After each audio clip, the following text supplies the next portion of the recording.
Good afternoon, welcome back to the One Celtic Fans View. Let's take these pictures down because we need to do them in order. There has been a little bit of an update this afternoon when it comes to the Celtic manager. Gordon Strachan's been pumping his gums.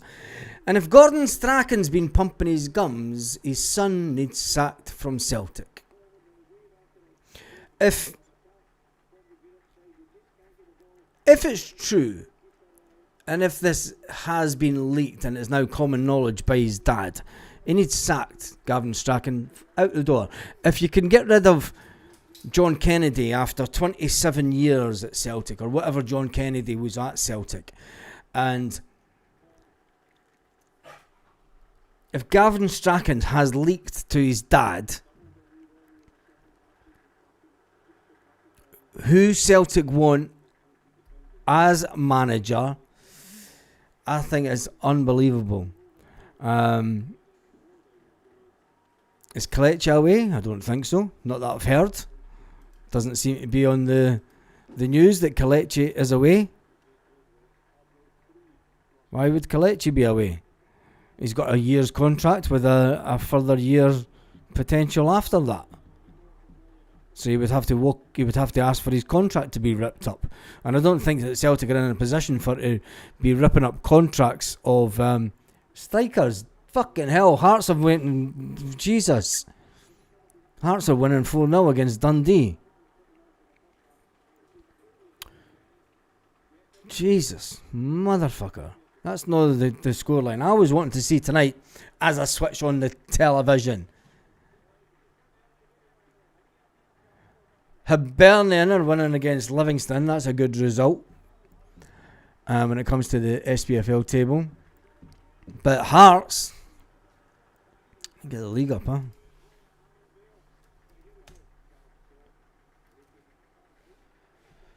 So get the league. Hearts are winning 4-0. Let's put them on 29 points. Let's put Martin O'Neill under a difficult having the fact that Celtic aren't playing this weekend. Hibernian are now in third place. Falkirk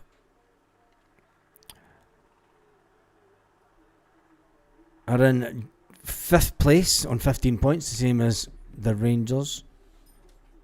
But anyway, who cares about that? We'll talk about the final scores as they finally come in. But the big news is Gavin Strachan.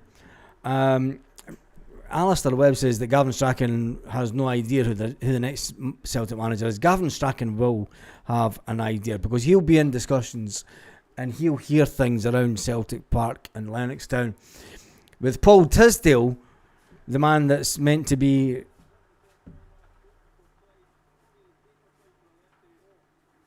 penalty to Livingston. Just 2-2. Oh, Hibs. Hibs have Hibsed it.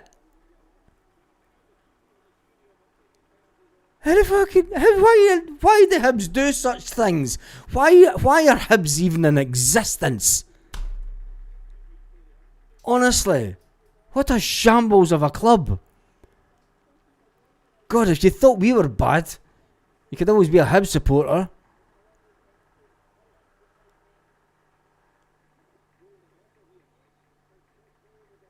Hibs have Hibsed it.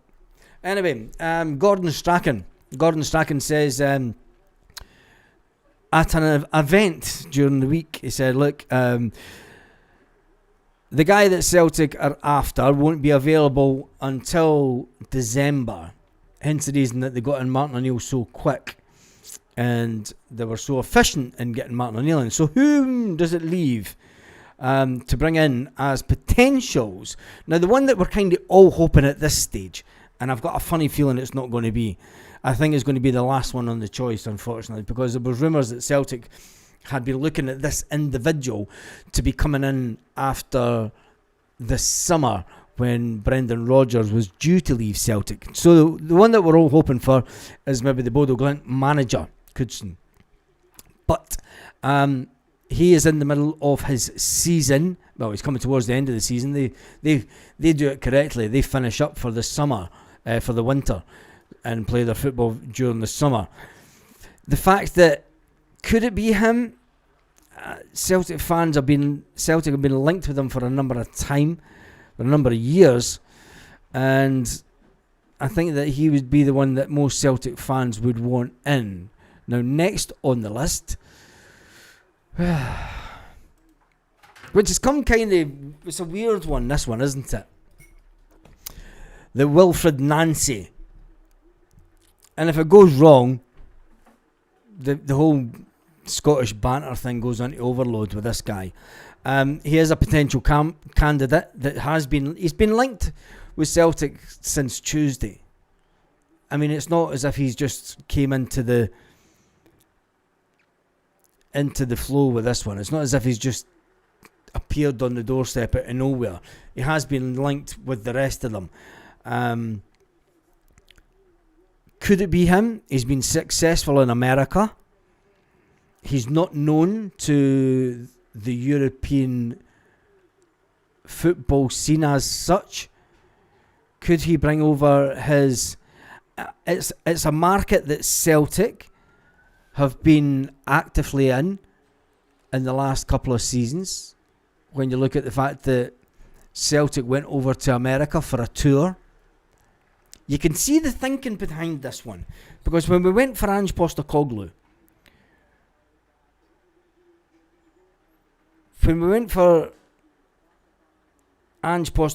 we started bringing in unknown players from... Surely the club will be... this is a good one. Surely the club will be transparent about our manager interviewees. No. Nobody... Why would a club be transparent about whom it's interviewed? Because when you interview people for any job... I mean, when you go for a job, the companies doesn't go, alright, we interviewed Big Des, by the way. Fucking shambles, ya man. That interview was terrible. Talk to talk, we can't walk to walk. Des, we need to tell the world that it's just not a man for Celtic. Like. But when you look at it, I mean, we can't go out there and say, oh, we interviewed this guy, we interviewed that guy. It's not going to happen, as Hearts have won. Massive scoreline. But then the third choice, and this is the one that's maybe a bit more of a reality, but due to the situation of him and games that are going to be played in November, and it's Craig Bellamy. And it's looking more likely, because Craig Bellamy was linked with the Celtic manager's job as being a replacement for Brendan Rodgers in the summer. Celtic knew that Craig Bellamy wouldn't be available till the summer, but I don't think Craig Bellamy is the one. I think it's this guy, Wilfred Nancy. It makes sense because Celtic kind of broke into the Japanese market and they got really good players out at a fantastic price. There's a lot of players in America that you can get into Celtic at not a lot of money and not big wages. And this is what we have to think about. They don't expect 100 grand a week wages as American football players. Do you know that they know that they're not at that level. They're at the level that Celtic can pay. Craig Bellamy won't be leaving Wales, so he tries to get his country to the World Cup. But what if he doesn't?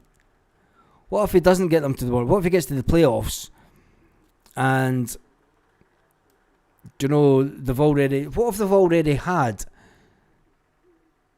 discussions in the background with Craig Bellamy? That's my only thinking behind it. But knowing Celtic and knowing the way that you have to look at Nancy will be seen as another Dylan, not another Postecoglou. Well, I think, Lenny, it's good to see you commenting on the channel tonight with a picture of Postecoglou. But I think that all these managers have the potential to be Ronnie Deila-esque in their appointment. They're not managers that are going to get the fans going, I'm going to buy a season ticket. Do you know, it could go back to the stage where allegedly there's 10,000 people on a waiting list at Celtic Park. But I think that you could go back with any of the three managers. I think that Coodson's the only one that may put bums on seats and may excite us.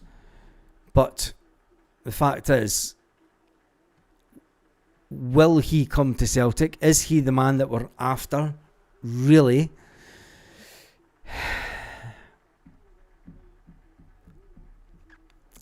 Whoever takes the manager's job next has got a big set of boots to fill. And I don't mean Brendan Rodgers. I mean the fact that he's going to have to come in and continue, hopefully, what Martin O'Neill started during the week. And that's fast-flowing, exciting football. Let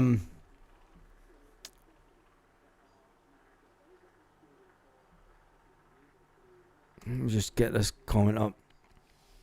I can see that too. Do you not think the state of the division and the club will need Cootson or similar to appease most? It will need that level. I'm with you with that one.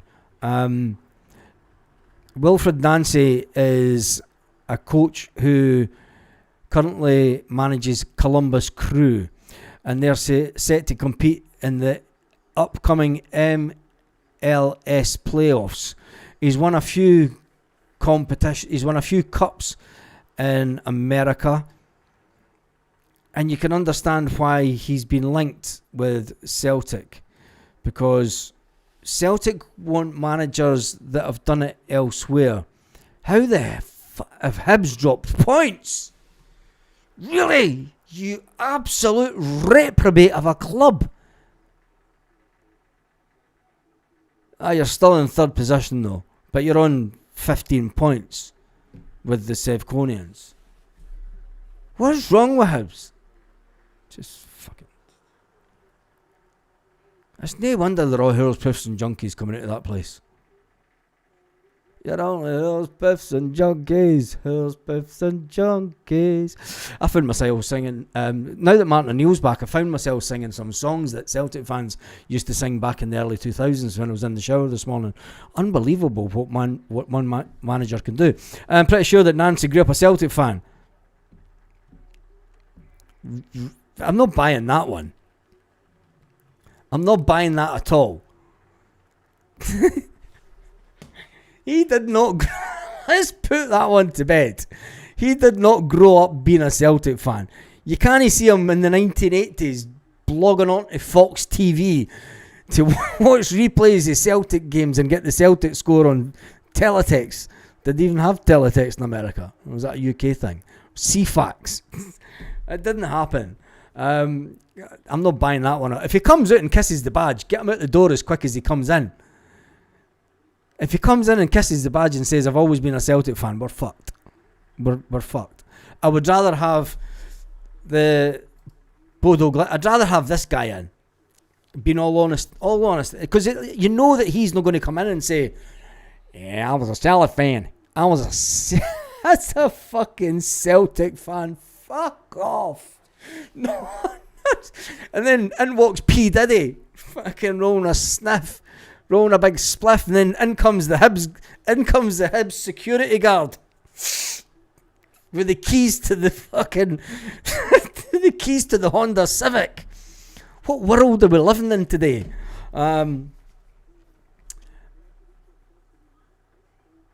Anyway, let's get the league standings as they stand tonight. With the Celtic Saturday, even though Celtic aren't playing, Hearts are top of the table on 29 points. The bastards won again. 4-0. And they've increased their goal difference to 19. They're back to being 9 points ahead and 11 goals in front of Celtic. Hibs are in third position on 15 points. Played one more than Rangers, who are also on 15 points, who have played one less than Falkirk, who have also played 11 and they're on 15 points. Motherwell are on 14 points, having played 10 games. Dundee United are on 13 points, having played 10 games. St Mirren are on 10 points, having played 10 games. Aberdeen are playing 10 games, they're on 10 points. I mean, when you look at the league, it's nice and compact, and people will say, oh, that's exciting. It's exciting. It's really exciting. Dundee are down in 11th position on 9 points, and Livingston, who couldn't buy a win or a goal, they're sitting on goals against 22.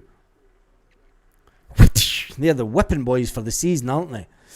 So the William Hill Premiership scores: Falkirk 3, Kilmarnock 1, Hearts 4, Dundee 0, Livingston 2, Hibernian shut the house, Hurlspiffs and Junkies 2, William Hill Championship, Ayr United 0, Dunfermline Athletic 1, Arbroath 3, Ross County 0, Partick Thistle 5, Queen's Park 0, Rafe Rovers 1, Greenock Morton 1, St Johnstone 3, Airdrieonians 0. That's your William Hill Championship scores for the Saturday afternoon. With William Hill League 1, Alloa Athletic 3, Kelty Hearts 0, Cove Rangers 1, Peterhead 2, East Fife 1, Hamilton Academical 1, Inverness 1, Montrose 0, Queen of the South 1, Stenhousemuir, they had 1, Taylor again. William Hill League 2, Clyde 3, Dumbarton 1, Elgin City, back up to Chukterland 2, Annan Athletic 0, Spartans 2, East Kilbride 1, Stirling Albion 0, Edinburgh City 1, Stranraer, fucking who cares, it's on to the freaking English now. Anyway, when it gets to the managers,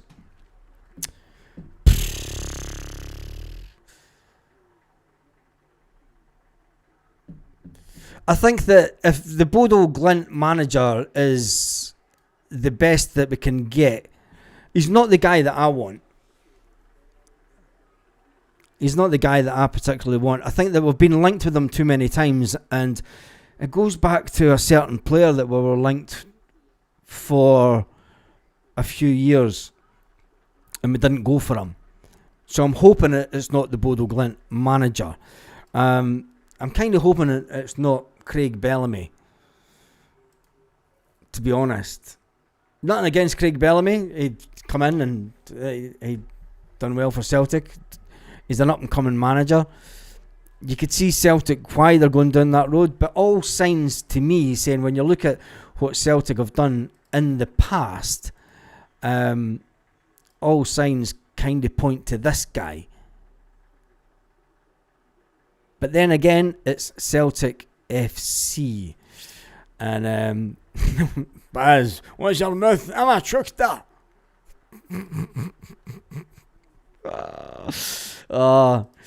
He's got a 10 in a row tattoo. Strachan probably got it for Desmond. Don't know. Paul Munn says we'll do them 3-1 tomorrow. At this rate, we'll bring in old Roy Hodgson. Oh, don't say that. Jesus. It's 5-4-4-5. That's the best one. It is the best one.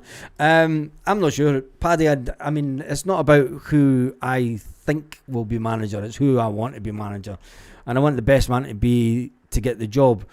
And I think that I kind of said over the last couple of days who I think I would like to be manager. I think when you hear him speaking at press conferences down in Ipswich, I think that the fact that he looks at projects as a medium to long term, how many of these guys are going to look at Celtic in the medium to long term? Craig Bellamy is not going to look at Celtic between a 3 and 5. What I want from Celtic is a 3 to 5 year plan. Craig Bellamy is not a 3 to 5 year plan manager. I don't think that he has that in him to have that kind of stability. Same as the whole Nancy for America. he will want, if he comes to Scotland and he does well, if he's in America and he's won stuff in America, and then he comes to Celtic and does 2 good seasons at Celtic, he will want a shot at the English Premier League. They all do, though. That's the reason that they come. So that's why I'm thinking that maybe he's not the man either. The same with Craig Bellamy. But then you think of the Bodo Glimt manager, if I could find him, Knudsen. Will he want a crack at the Premiership? If he comes to Celtic, will he want a crack at the Premiership? And I'm not too sure.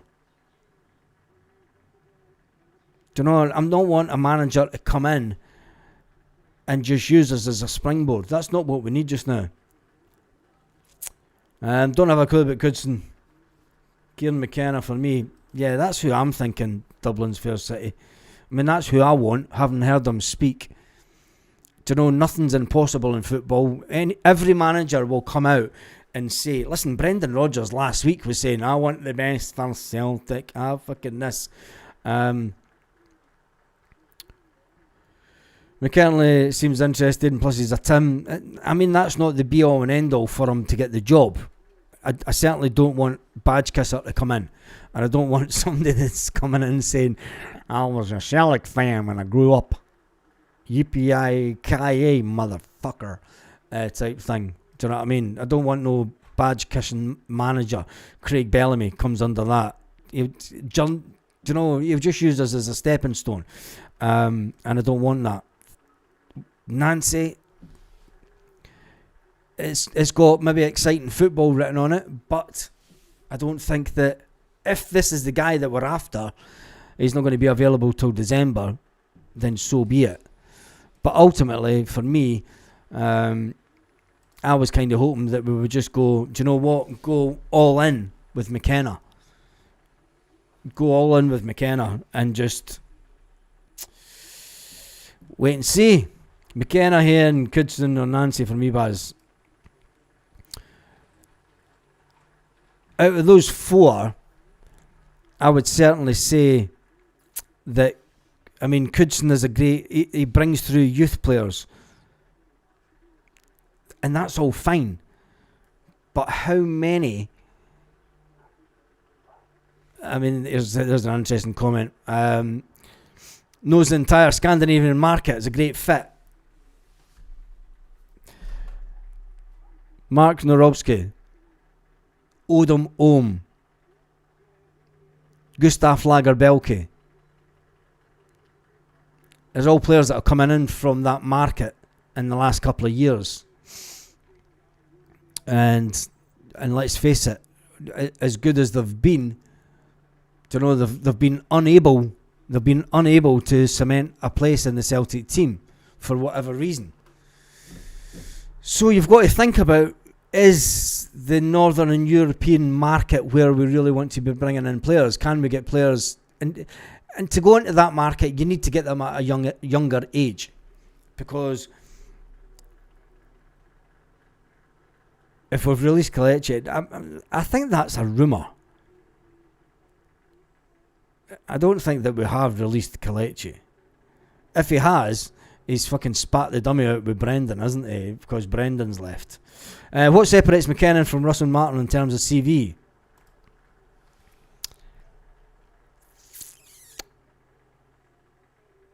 He's not a vegan.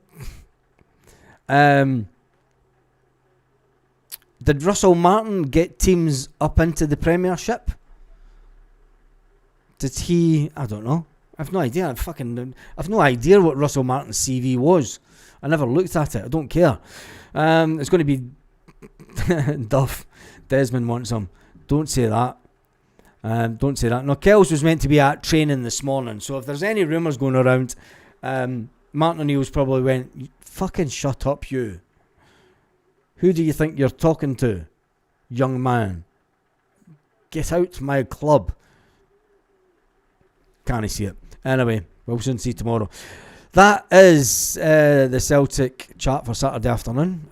It's not the greatest chat that we wanted, but there's nothing new with Celtic. If it is the case, did Russell Martin not do back-to-back promotions like McKenna did? I've no idea. Like I say, I've no idea what Russell Martin did. Not a clue. McKenna getting Ipswich into the Premier League was a great achievement. I remember watching Ipswich, they played some good stuff in that season, but faded away badly after that. Coulson gave Ange a total football lesson.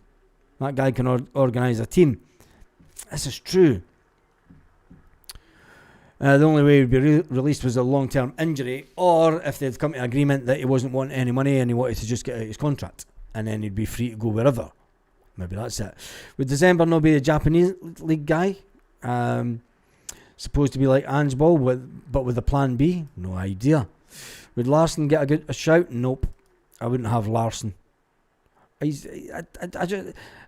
Henrik coming back, it's the same with Martin O'Neill coming back.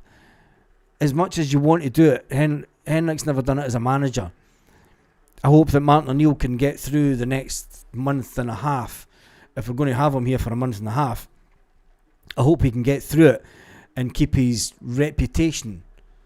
Because there's a lot of Celtic fans that have grown up and don't know how good Martin O'Neill was. Don't know how enthusiastic he was. Don't know how much of a legend he is in the eyes of Celtic supporters that were born pre-1990. Because let's face it, you have to be born before 1990 really to appreciate what Martin O'Neill did for Celtic. And if Martin O'Neill doesn't have a great term at Celtic over the next month and a half, do you know, they're going to be looking at Celtic Daz and go, you fucking talk some shite. This Martin O'Neill geezers are fucking useless. Hope that doesn't happen. But yeah, I don't think we've released them. Potter wants Larsson at Sweden, working with the strikers. Why not us? Because when you're working with strikers on an international basis, you're only working on, and this is, some people don't want to go into coaching, Henrik Larsson, to say, cause he's been in coaching, but I don't think that coming to Celtic as an attacking coach, do you know, he's managed clubs and that. I just don't think he would do it. Steen and O'Neill are our biggest legends. They are that by none. Anyway, yes, from the dark days to the golden days we have now. Exactly. Exceedingly good news for Mr. Kipling has agreed to take over the job. Well, it's biscuits all round and it's tea and cake for Nancy at the table. 99% managers would want a chance at the Premiership, Baz. And that's the worry, Eddie. Do you know what? That is the worry. Is that if you do good at Celtic, we can't keep a hold of them.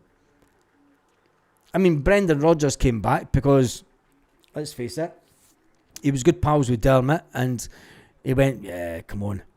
I don't know where there's any actual. Let me ask someone who may know. I think it's just nonsense chat.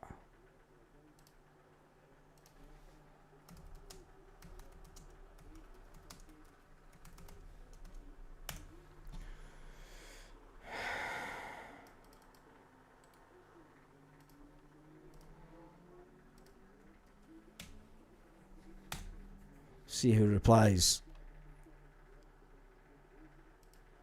I don't think he has. Can we avoid to wait till December for a new manager when we have the window in January? Can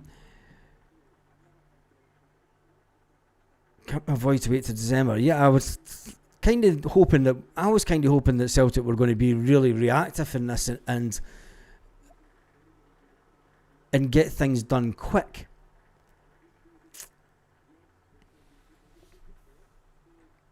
Big Rab says, Baz, Ohm is finished, unfortunately. He was injured too many times with us. Short rumours always come out before we play that mob. Yeah, there's always rumours that come out before that. Classic Hearn rumour before. Jesus, Mikey boy, you need banned. There is no old firm. Just pick up the phone and ask Coulson. That's what Celtic need to do, isn't it? Really? Just pick up the phone and say, look, mate, you interested in the job? Nottingham Forest are drawn 2-2 with Man United. That's nothing to be proud of because Man United are shite. It's a massive result for Falkirk today to beat Kilmarnock 3-1. And the Hearts are just romping it. At the end of the day, we need to... I mean, Hearts got back into winning ways and style today.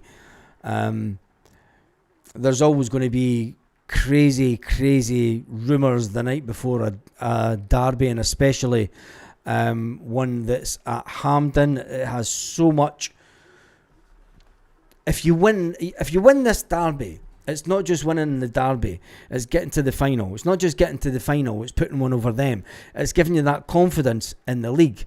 They're only 5 points behind us in the league. And if they win, they'll get the confidence. They'll think, we can push on from this. And the fact that the Motherwell game starts at 5:30 at night, it's not giving the pitch... I hope the pitch is in fantastic condition and there's no chance of it bloody raining tonight, or the pitch will be absolutely shit tomorrow and it'll be shit game for us. You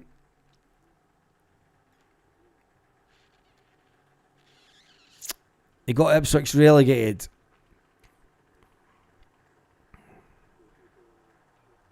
Surely we can find Euro experience. Martin O'Neill never had much European experience. Neil Lennon never had European experience. Just saying. Two managers that done really well for us in Europe. Neil Lennon never had any managerial experience in Europe. So I think there's a lot to be said about bringing in a manager that can not only just tick a lot of boxes, but has a pull. Martin O'Neill had an aura about him. Martin O'Neill had a pull. Players wanted to come and play for Martin O'Neill. You could say that players, for a certain extent, wanted to come and play for Lennon and Celtic, but when it comes down to it, there was a lot of players that didn't. He took Leicester into Europe. Yeah, I know Martin O'Neill took Leicester into Europe, but I mean, so did the snake that's just left us. Anyway, that's enough today. Russell Martin got Southampton relegated, and Southampton had a bigger budget than Ipswich. That's what I love about the Celtic manager chat. It's like we reality is we don't know where or who the next Celtic manager will be. All that we do know is we've got a fucking massive game tomorrow. A game under the lights. It's not really. A game that is going to make or break Martin O'Neill's, not so much his managerial career, but definitely make or break Martin O'Neill's time at Celtic this time round. Anyway, as the screen has decided to freeze, have a fantastic evening, Celtic fans, wherever you are, all around the world.